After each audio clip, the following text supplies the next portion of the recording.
शरणं गच्छामि धम्मं शरणं गच्छामि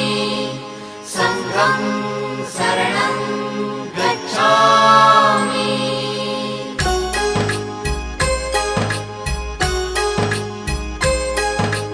बुद्धं शरणं गच्छामि धम्मं शरणं गच्छामि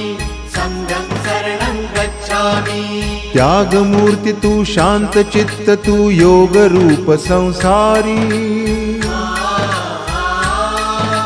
दया प्रेम अन मानवतेचे प्रतीक तुझी ईश्वरी सिद्ध मूर्ती सिद्धार्थ गौतम सकलांचा स्वामी